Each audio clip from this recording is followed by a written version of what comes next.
惠森，还是收拾东西别干了，我觉得外面不太对头，打麻将吧。好，快点。放好啊。好。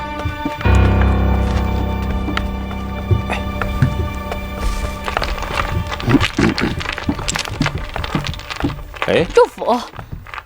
你们还有时间打麻将啊？我觉得外面不太对头啊。有什么不对头啊？我怎么没发现呢？收了收了，马上开会。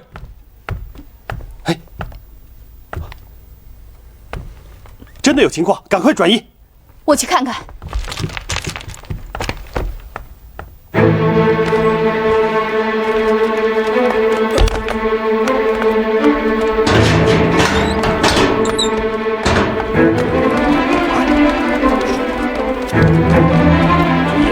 都不要说真实情面。你们要干什么？你们出去！你们要干什么？有人举报，这里窝藏有查禁刊物，还是非法党徒的聚会之地。搜查。是。搜。哎。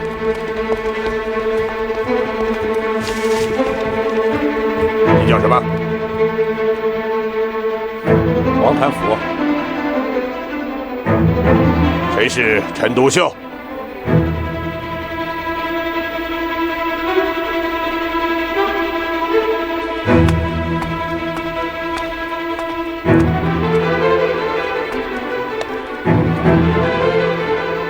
报告。1921年10月4日下午2时，法租界巡捕房以窝藏查禁刊物为名，逮捕了陈独秀、高君曼、包惠僧、杨明斋、柯庆师。我估计你们很快就会被释放的，我就很难说喽。为什么？我们是同案被抓进来的，要放肯定会一块儿放的。是啊，我们都报的是假名字，他们也不知道你是谁。他们会搞清楚我是谁的。另外，我家里有马林给我的信，说的都是党内的事儿。如果被巡捕房搜出来，可能会判我7、8年。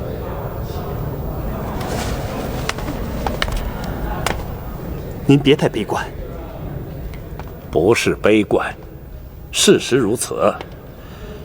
我已经是第3次受铁窗之苦了，一次在安徽，一次在北京，这次又在上海。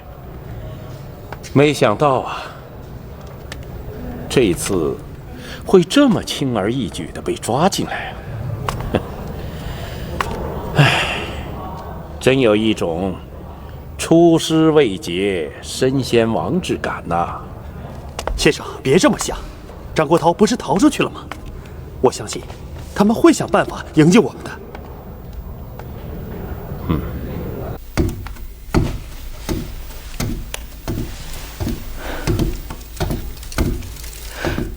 我们要全力以赴地去营救陈独秀同志。尽管他总是对我采取不合作的态度，但是我已经观察出他在中国共产党内的分量和社会影响力。是的，初建的中国共产党不能没有陈独秀。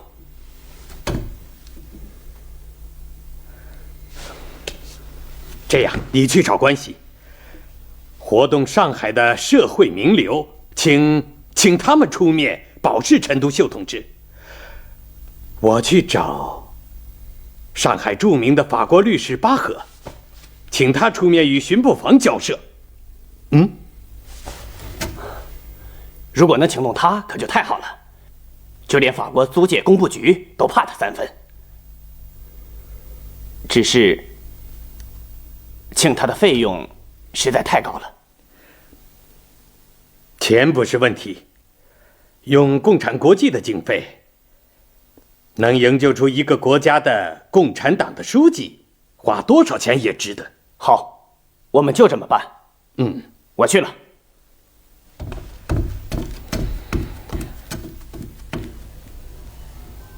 我很高兴，我终于能说动您，使您接受我的委托，我非常的荣幸。法国总巡捕房的各个关节委托8个律师疏通一下。我明白，这与律师的职责不符，但在租界之中，这已是惯例了。况且我知道疏通一事也不用您本人出面，您自有妥当的办法，是吧？我佩服你的聪明和善良。只因为我和陈独秀先生是生死之交。谢谢，非常感谢，告辞了。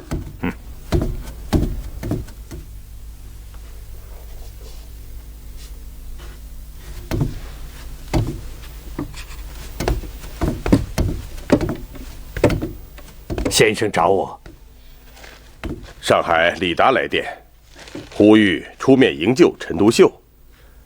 我不管他因何被捕，他还是广东省教育委员会的委员长嘛，我一定要出面。先生此意甚好啊！以我的名义，马上发电报给法国驻沪领事，让他们立即释放陈独秀先生。好，我马上去办。先生，张继正在上海，可请他出面，先行保释陈先生如何？如果能这样更好。好。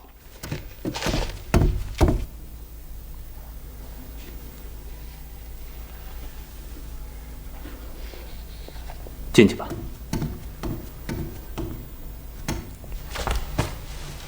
张继先生。好。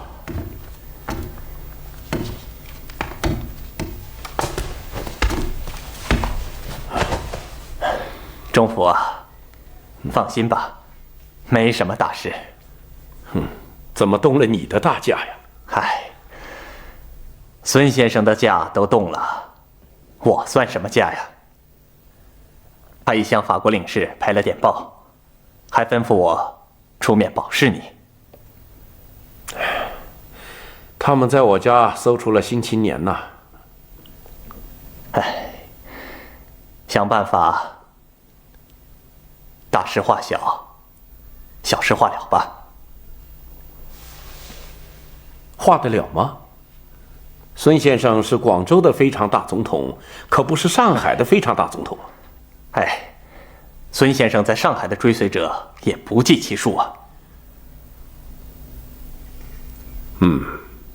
那倒是。钟福兄啊，我现在也还在托人想法子。这次我是先来给你打个招呼，让你放下心。我听说你有朋友正在活动法国大律师巴和，此人厉害得很，到了他手里的案子没有翻不过来的。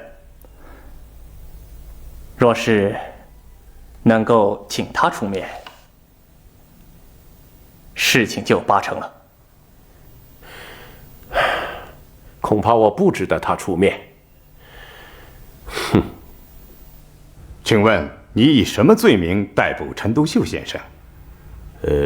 他私藏查禁刊物，与非法党徒聚会。请问，什么是查禁刊物？是谁发布查禁的？再请问，什么是非法党徒？这又是谁定的？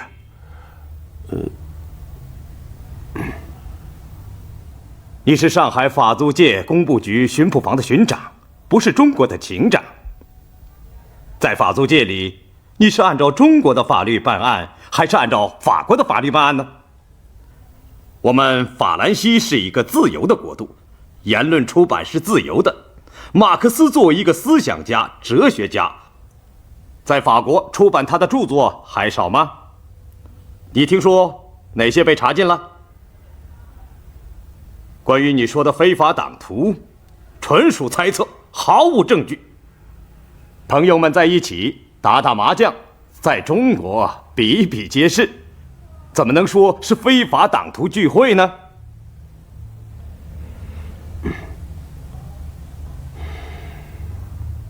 我不希望我们在法庭上见面，尽管这是法租界，但毕竟是在中国的国土内。我作为法国公民，我不希望在法庭上出我法兰西政府的丑。谢谢，请你三思。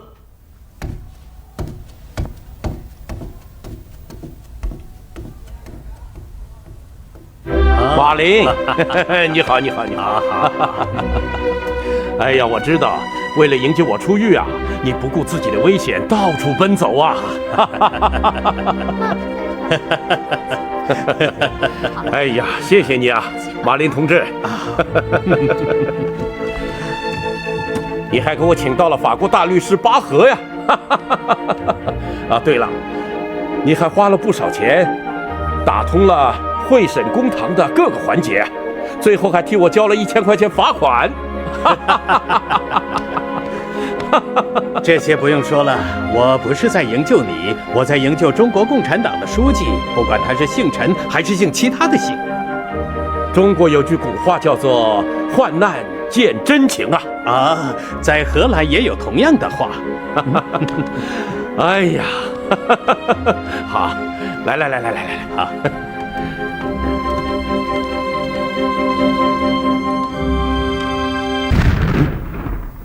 这是哪里打炮？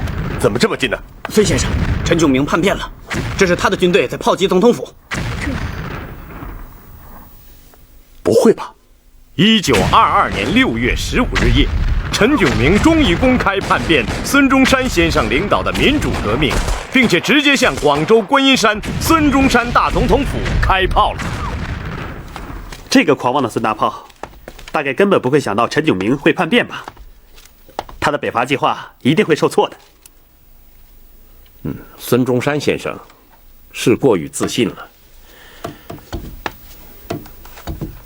但愿他能够通过这次教训，能分清谁是他的敌人，谁是他的朋友。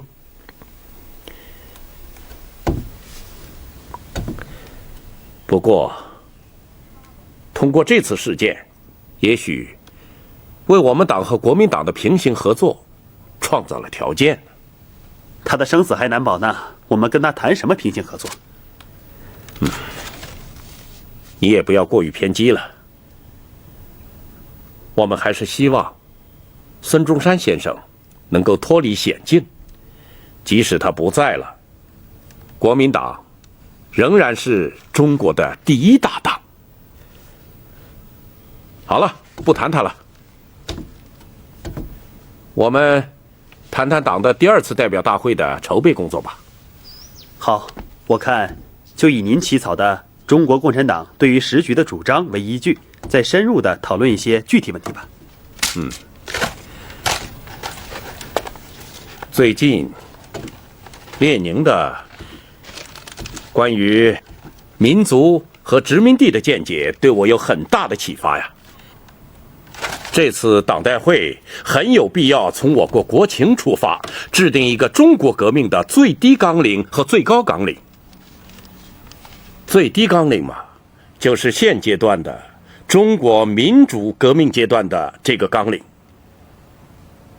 消除内乱，打倒军阀，建设国内和平，推翻帝国主义的压迫，达到中华民族的完全独立，使中国成为一个真正的民主共和国。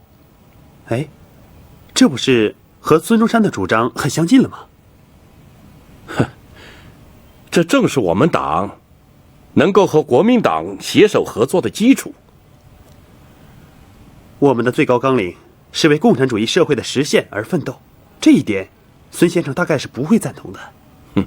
那当然了，他是不会同意无产阶级工农大众专政的，更不会同意铲除私有制度的。好吧，我去准备。哎，你是不是和李达一起组成一个筹备组呢？陈先生，自从党内传出召开党的第2次代表大会的消息后，李汉俊就表示不再参加2大了。他说要回武汉家乡教书。李达一向跟李汉俊关系密切，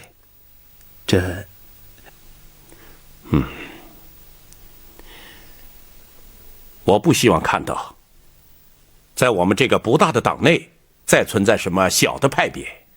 我也是这样认为。为了筹备工作的顺利进行，是不是让蔡和森参加？他从法国回来后，为党做了大量的工作。好吧。好，那我走了。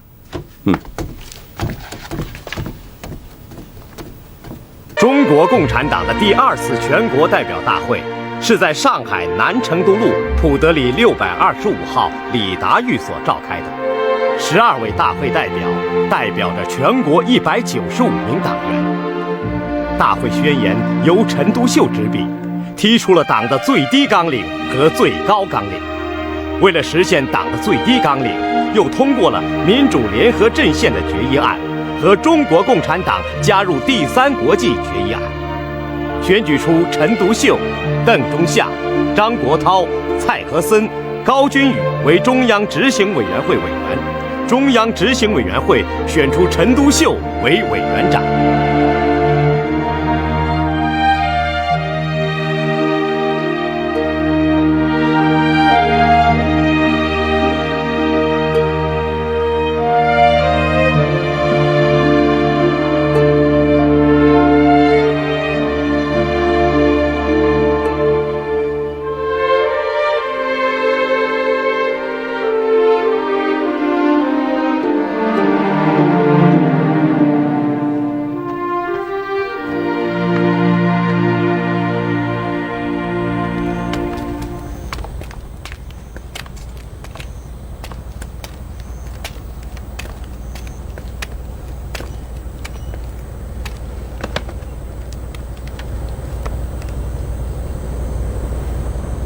我很想知道，你是怎么看这次决议案的？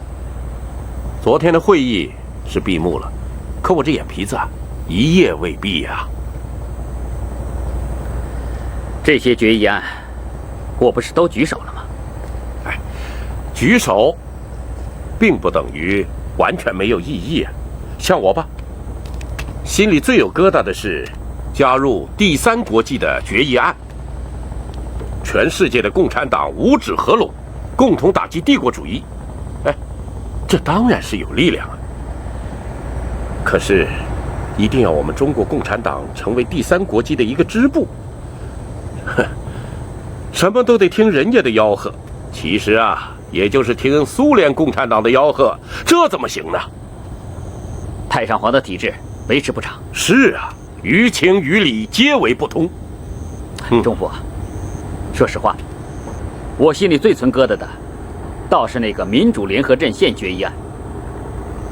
虽说决议案中提出保持我党的独立性，绝对不是投降附属和合并，但是我们党小，他们党大，一旦合作，小者往往被大者所吞并，我们的党就会毁于一旦。我知道你不存芥蒂，所以啊，我就约你出来谈谈。你是党首，我们是党羽，首脑转变，尾羽不得不转。可身子转了，这儿难转。你呀，哎，这次为什么毛润之没有到会呢？此人出言有理，我很佩服他洞察事物的敏锐力。哎，你这不是老乡之间的偏爱吧？哎，钟伯，不是不是。陈先生，哎，你看，又来一个湖南老乡啊！陈先生，李先生，你好。少奇啊，哎，是嫂夫人告诉我你在这儿，你不是找我有事吗？是啊，你从莫斯科东方大学毕业回国后，不就要求给你安排工作吗？是的。我考虑啊，留你在中央局，不如把你派回湖南，更能发挥作用。回湖南？认识毛泽东吗？认识。当时他在《湘江评论》上发表的《民众的大联合》一文，在我们湖南爱国青年中无人不晓。可惜当时我没有见过他。任之那时候就指出，民众大联合是改造国家、改造社会的根本方法，实在难得。1919年9月，我在保定留法预备班学习时，毛润之和蔡和森到保定去看望同乡的留学生，那个时候我们认识的。后来我没有去成法国，回长沙后就参加了俄罗斯研究会。哎，这个研究会的公开负责人就是你的老友贺明范老先生，而实际的组织者就是毛润之。看来你们是老朋友了。他现在是我党湘区的区委书记，另外也是中国劳动组合书记部湖南分部的主任。你到那儿主要做公运工作，同时也参加湖南的湘区党委。好，明天我就动身。看来啊，真是雷厉风行啊！你走的时候带上一套2大的文件给毛泽东。好。不知道他这次为什么没来开会呀？我和贺明很想听一听他对我们两党合作的看法。孙中山上海，上海，给我一份来。先生，好嘞，您的好，照您的钱，好嘞，给我来一份。孙中山要来上海了，来，给我来一份。好，大爷拿好，给我一份。好嘞，后卫，孙中山要来上海了。来，给我来。后卫。哎，我们3个人呐，就你眼睛好，你念吧。好。在广州永丰舰上坚持平叛斗争50天的孙中山，终因寡不敌众、孤军无援，于8月9日离开广州，转到香港，乘俄国皇后号游船前往上海。中国第2次护法战争遂宣告失败。他真是大难不死啊！但也未必有后福啊。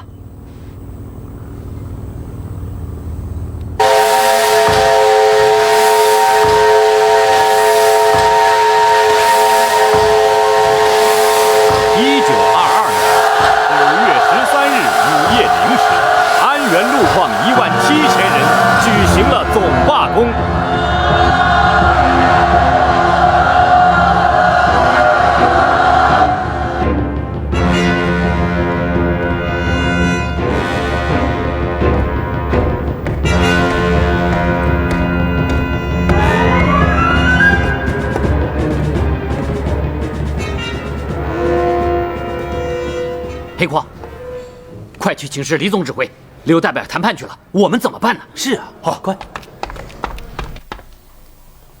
你们工人俱乐部为什么鼓动炭谷老犯上作乱、罢工闹事？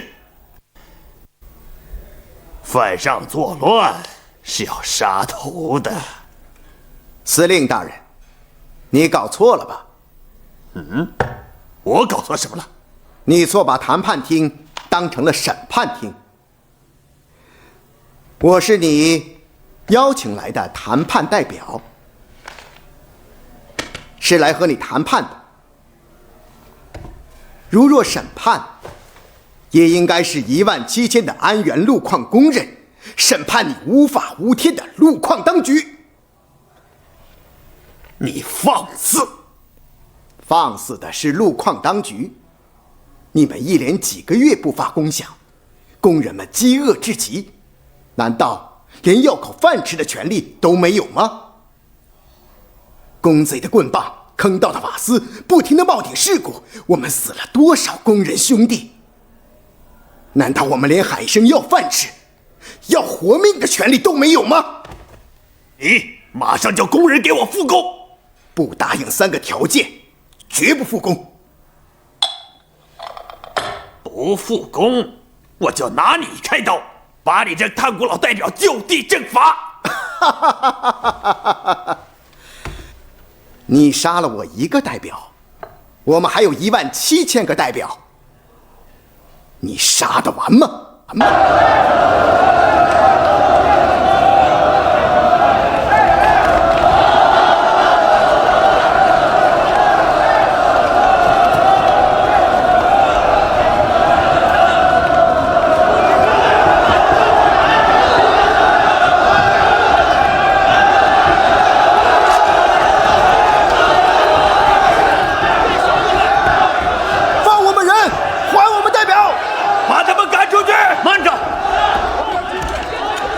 条件全部复工。谁敢对刘代表一根毫毛，我们工人就跟他拼了！工友们，你们不是有代表吗？我们还在谈啊，对，还在谈。我们要吃饭，我们要，工人弟兄们。2天之后，陆矿当局被迫让步，答应了工人们提出的全部要求。坚持5天的大罢工取得了完全胜利，这在中国早期的工人运动史上是罕见的成功范例，在全国产生了重大影响。我们不做牛马。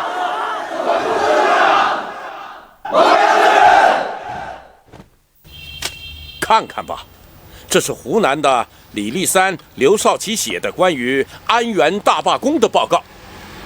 这是毛泽东关于湖南工人运动的报告。指湖南一省，我们就有像毛泽东、李立三、刘少奇、郭亮等等一大批重视工人运动的党的领导人。可你们共产国际的那个拉迪克却说我们中国共产党不懂得与工人群众相结合，还说什么我们只会把自己关在书斋里，像研究孔夫子一样去研究马克思，这简直是屁话。拉迪克不懂得中国。我这次到莫斯科出席第4次共产国际代表大会，就是要狠狠地批判拉迪克的论调。你随便的拍桌子，反正我也不在场。听说你在国民党改组委员会上提出一份新纲领和组织机构的草案，没有被会议通过。我根本没有想着要他们通过，我已经直接呈交给孙中山先生。我认为只要孙中山能够接受反对帝国主义的口号，什么东西都可以归国民党。什么东西都可以归国民党？对，一切工作都可以归国民党。马林同志，你又跑到我的前面去了。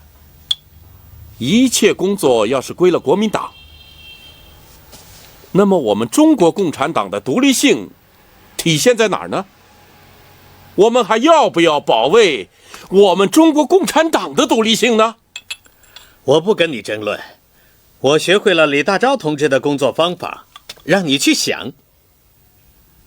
但是李大钊也说过，是真理就不怕别人想不通。如果不是真理呢？我说过，我不会跟你争论。你马上要到莫斯科开会了，你会接触到这个问题。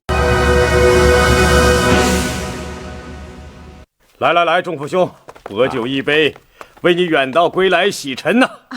来，快请坐吧。来，坐下。哎，弟妹，和孩子们一块儿来吧。哦，不了，我们另外吃。守昌天天盼着你回来，想听你们开会的消息呢。爸爸妈妈，我们也要吃，乖，我们到外面去啊，听话，走。你们慢慢吃啊。来，仲父兄，我先敬你一杯啊。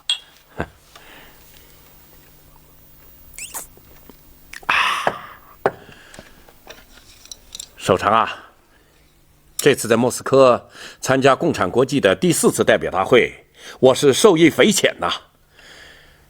在杭州会议的时候，我是被动的，思想并未完全想通的情况下，有条件的接受了共产国际的观点。这次啊，我是彻底的想通了。说说都想通了什么？根据中国的现状啊，中国目前唯一重大的民族革命团体是国民党。它既依靠自由资产阶级民主派和小资产阶级，又依靠小知识分子和工人。但是，目前中国工人阶级力量是单薄的，还没有形成完全独立的社会力量，所以中共党员加入国民党是适宜的。我怎么闻着有点重视国民党轻视共产党，重视资产阶级轻视无产阶级的味道啊？不是轻视，不是轻视啊，这是现实社会状况。我们必须积极的筹备中国共产党第3次代表大会。大会以共产国际的这次会议的决议为指导思想，号召中国共产党党员全体加入国民党，以便在内部对国民党施加影响。怎么样，首长？要不要我请你吃一次臭豆腐啊？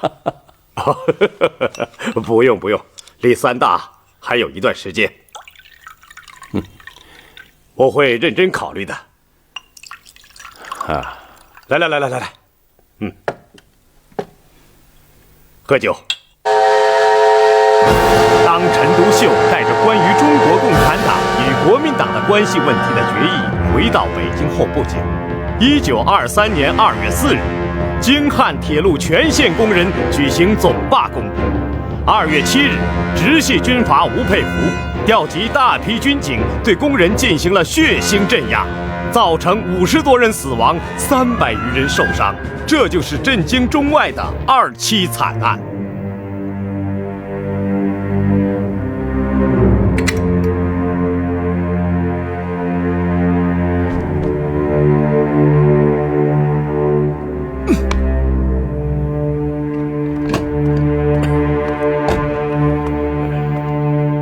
怎么了？谁来的电话？劳动组合部武汉分部书记包惠僧的。吴佩孚大开杀戒了，他命令湖北督军萧玉南包围了京汉铁路总工会，当场打死30多名工人，受伤者不计其数。30多人？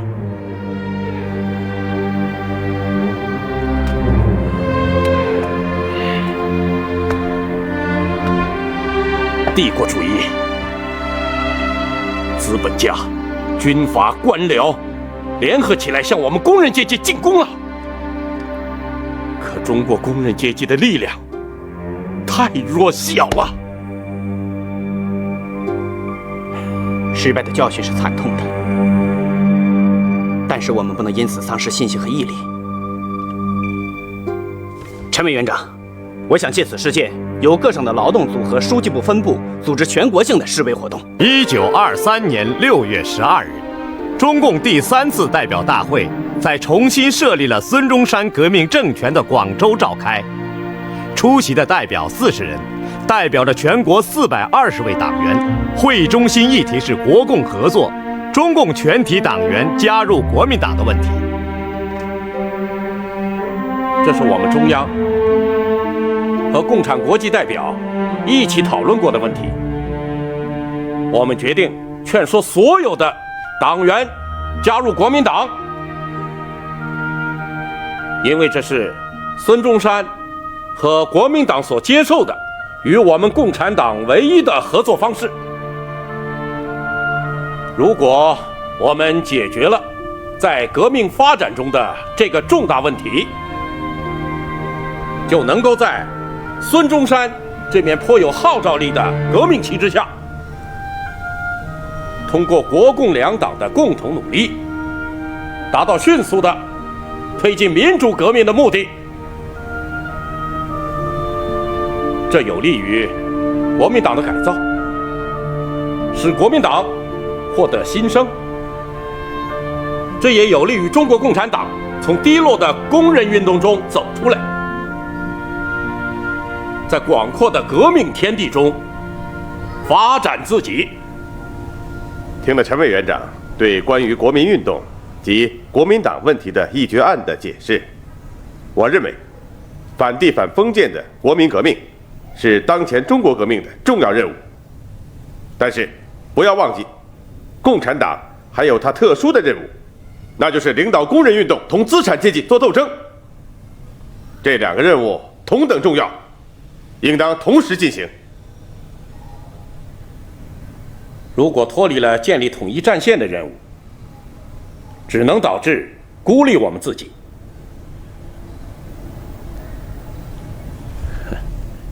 如果领导工人阶级与资产阶级做斗争，请问，那么反帝反封建的国民革命由谁来完成呢？反正我是反对全体共产党员加入国民党。我已经违心的在国民党党旗之前举手宣誓了，我不忍心再看到我们的工人同志也去加入国民党。我看共产党员们谁想参加国民党，谁就去参加吧。张国焘同志怎么能这么说呢？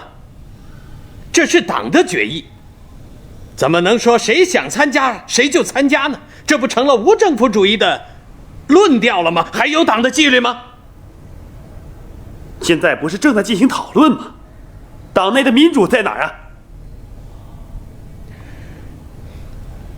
同志们，我要再一次的向你们解释，中国革命目前的任务是进行国民革命，不是社会主义革命。国民党是代表国民革命运动的党，是革命势力集中的大本营。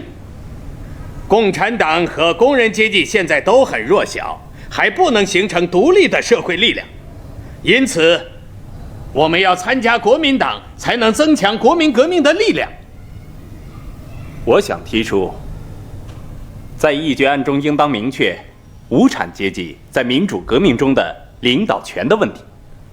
我是做过工人运动的人，经验告诉我，使我深深的相信，目前要想革命成功，必须联合各个阶级一致起来进行民主革命。但是不要忘记，不论现在还是将来，革命的主力军永远首推工人群众为首位。党的第3次代表大会决定，采取共产党员以个人身份加入国民党的形式实现国共合作，是本次会议的巨大功绩。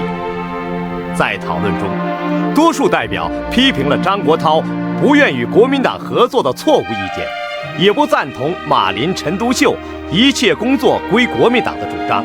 这样做必然导致共产党在与国民党合作中降到从属地位。本次大会还选出5名正式委员，5名候补委员，组成新的中央执行委员会。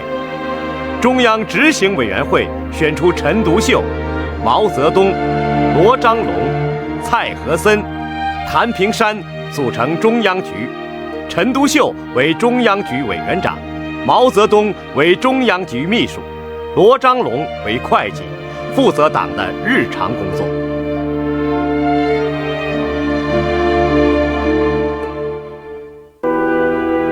中国国民党改组必须加快步伐。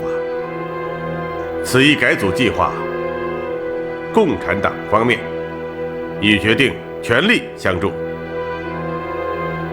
现在，孙文郑重宣布，正式成立中国国民党改组委员会。改组成员由下列5位同志担任：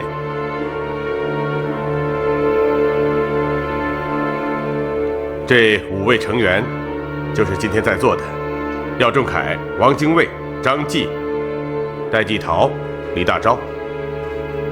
国民党本部的改组，孙文就委托5位同志负责办理了。诸位同志还有什么意见没有？先生如此重托，当倾全力。你们呢？中国国民党本部的改组系全党改组的核心，非常重要，首长全力以赴。你们呢？没什么意见，为诚惶诚恐罢了。好，立即将此委任电告本党上海事务所，并见诸报端。是。我还要宣布一项决定：中国国民党现在已经有了一位组织教练了。党的组织教练？鲍罗廷同志到了没有？到了，请。是。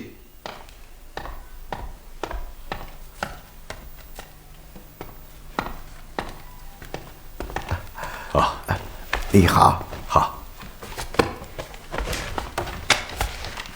请，请。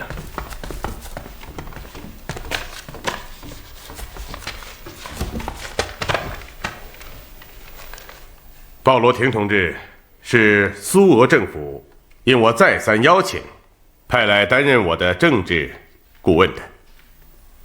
鲍罗廷虽然才只有39岁，但他是俄共的元老之一，是位阅历和革命经验极其丰富的共产党人。他曾被第三国际先后派往美洲、欧洲工作。我相信他的到来会加快国共两党合作的进程。谢谢。1923年下半年，在中国共产党的全力协助下，孙中山大大加快了国民党改组的步伐，组建了国民党改组委员会，指派了国民党临时中央执行委员，召集了20余次会议，议决了400余件议案，同时作出决策。中国国民党第1次全国代表大会于1924年1月20日在广州召开。申报，请看国民党来开党大会，请看孙中山密电，列明军部代表到广州赴会，看申报啊，看申报。鲍罗廷找我谈了，劝我不必去广州参加会议，也不必做国民党中央候选人。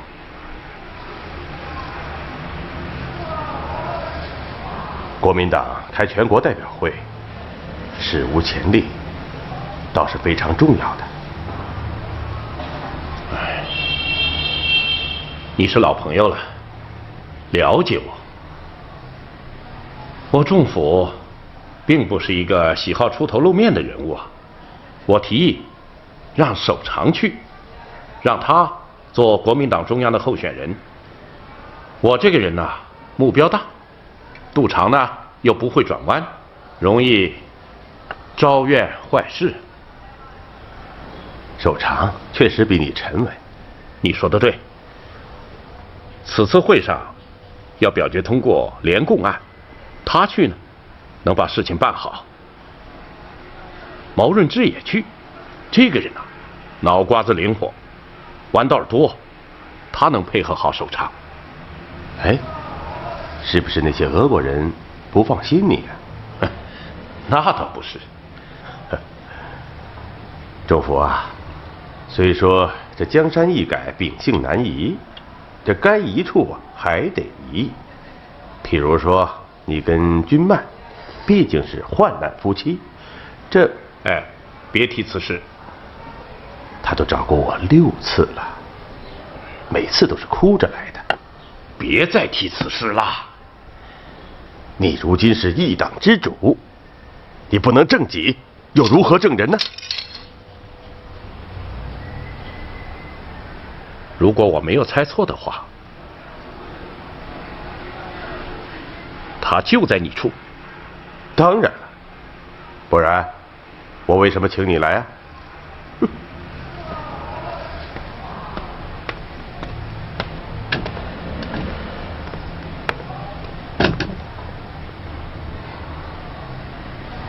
来，好了，弟妹，我呢，已经把你失踪3天的夫君找回来了，你呢也别哭哭啼啼的，啊！你这个没良心的，你嫌我老了没颜色了是不是？我是人老珠黄了，可我还救过你的命呢，你就不想想，就不想想孩子？救过我命的人多了，没人帮助啊，我1天都活不了。仲甫啊，你别再说了。弟妹啊，你也消消气儿。哎，仲甫今天不是回来了吗？他现在啊是一个党的委员长，每天忙得像陀螺一样，有时候啊也顾不上家里。好，今天我送你们两个一起回家。我也好长时间没看见何年子美了，我给他们带了几本小画书。啊，走走走，回家，走走走，回家回家，走，回家。1924年1月20日上午9时，中国国民党第一次全国代表大会在广东高等师范学校礼堂隆重开幕。各省选出的代表以及由孙中山指派的代表共计208名，其中共产党代表有陈独秀、李大钊、毛泽东、林伯渠、谭平山、瞿秋白、王尽美、李立三、李维汉等23名，占代表总数11%。陈独秀因事未出席。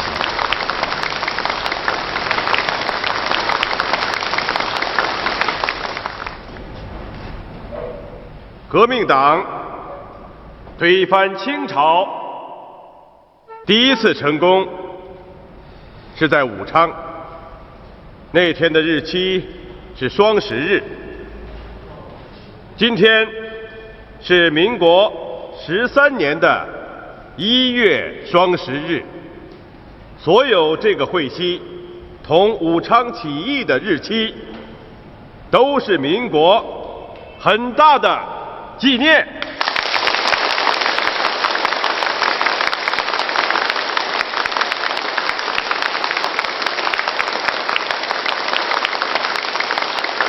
今天在此召开中国国民党全国大会，这是本党自有民国以来的第一次，也是自有革命党以来的第一次。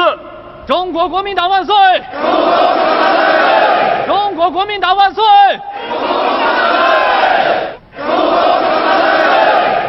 我们革命党用了30年功夫，流了许多鲜热的心血，牺牲了无数的聪明财力，才推翻清朝，变更国体。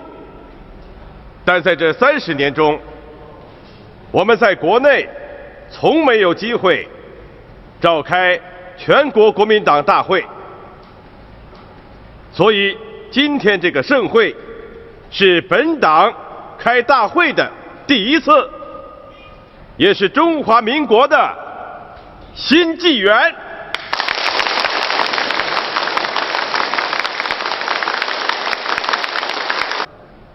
请诸位代表发表意见。这个东西三思而行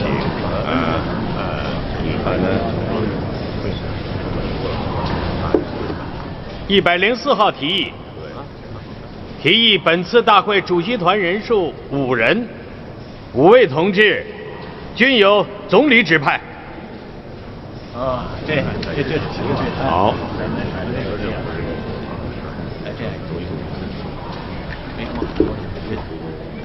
诸位代表有什么意见？就请总理指派吧。好，既如此，我就指派下列5位同志为主席团主席：胡军汉民、王军精卫、林君森、谢君池、李军守常。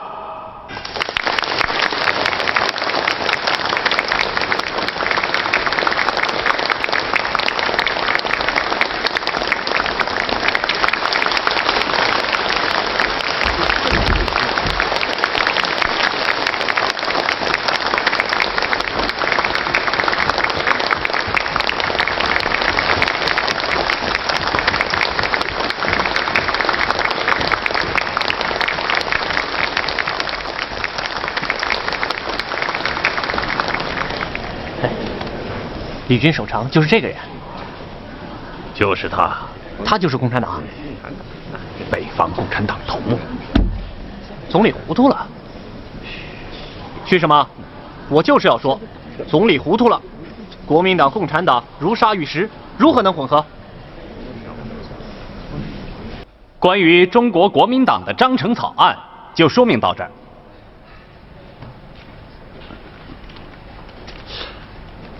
导火烧眉毛了？啊！广州特别区代表方瑞林对章程草案有紧急提议。下面请方代表发言。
本总理刚刚获悉噩耗，世界革命的卓越首领，共产国际的卓越首领，苏俄政府的卓越首领，中国国民党的伟大朋友弗拉基米尔·伊里奇·列宁逝世了。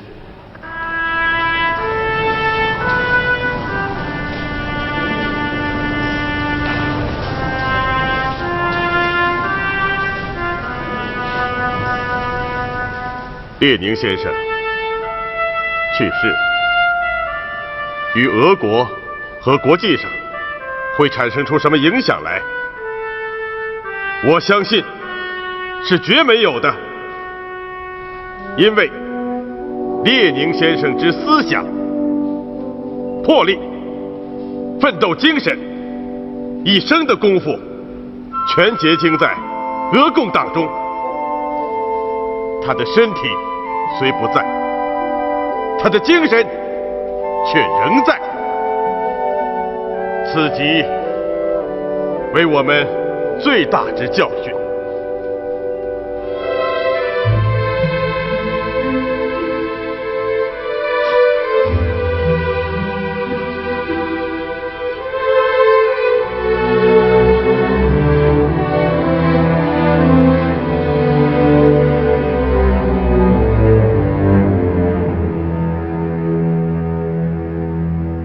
列宁去了，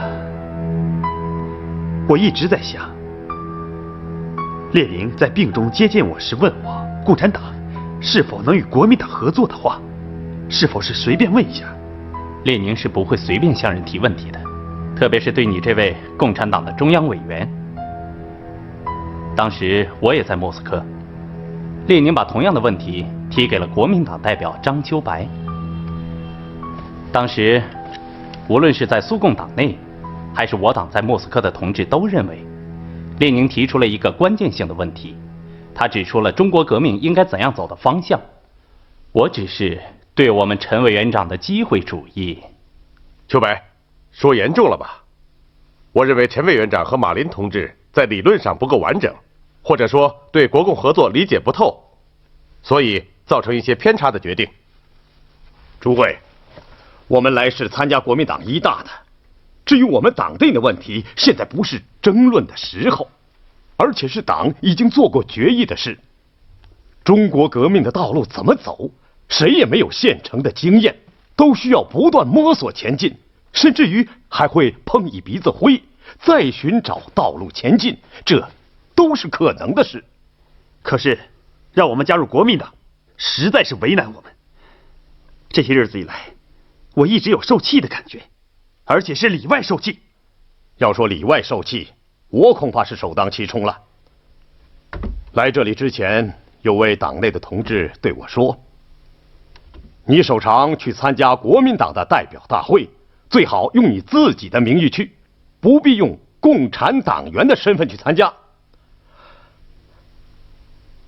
到了这里，那林森方瑞林、张继、邓泽如等人的旁敲侧击、指桑骂槐的话，塞满了我的耳朵。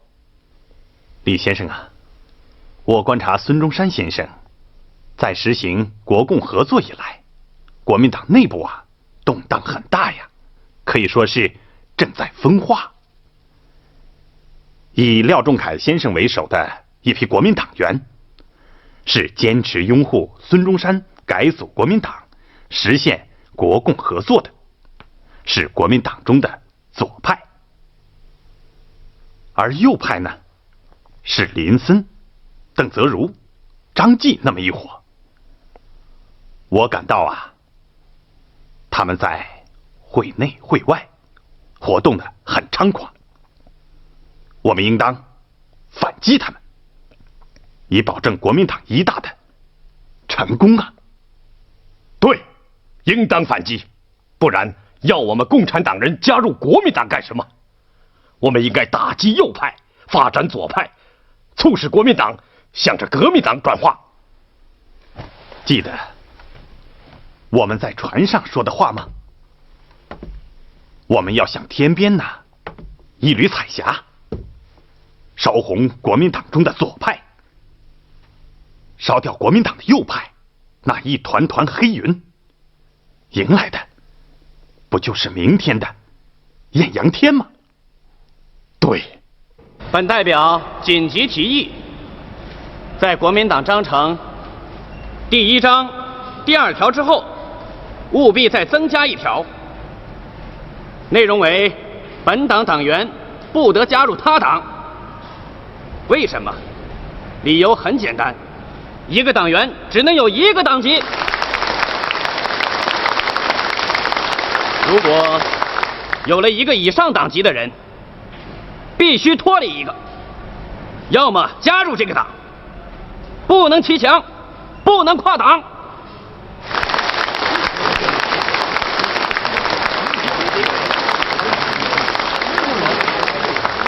提案若有10人附和，应予成立。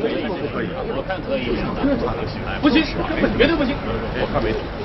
此提案有附和的吗？有。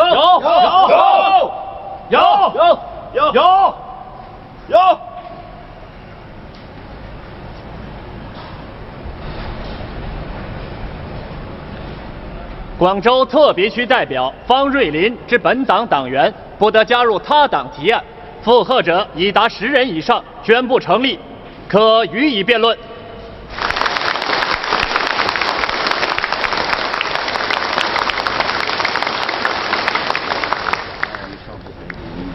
正好，他们不要我们就当场退场。站住气！你看，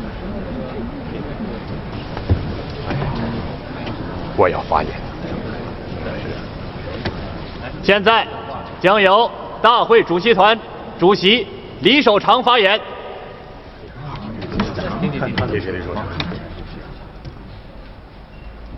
我是一名共产党员，在孙中山先生的与共产党实行党内合作政策的感召下，半月前由孙中山先生亲自主持下加入了本党。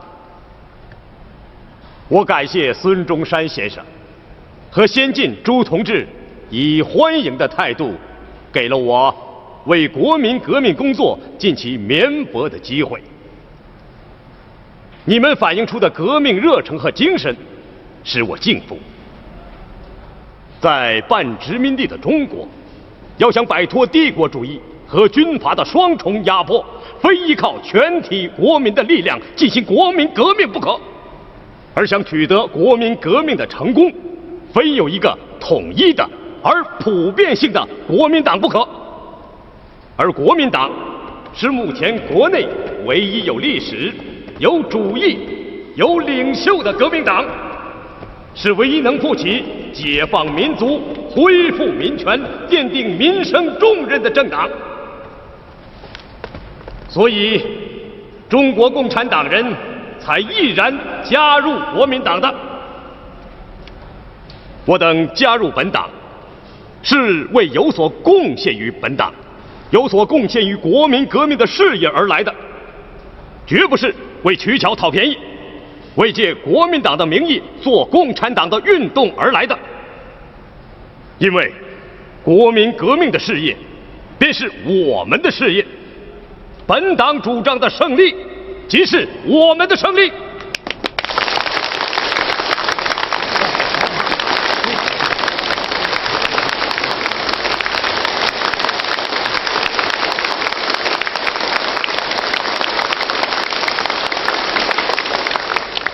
我看，少数本党同志对共产党人的怀疑是没有道理的。如果这种怀疑不消除，将会在本党内潜伏下一种妨害将来革命发展的危机。既然你说的那么好听，为什么还要跨党？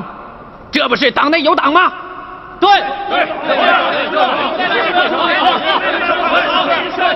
提这个问题的同志有一个不敢直说的心理，他是怕共产党人加入国民党以后会把国民党变成共产党。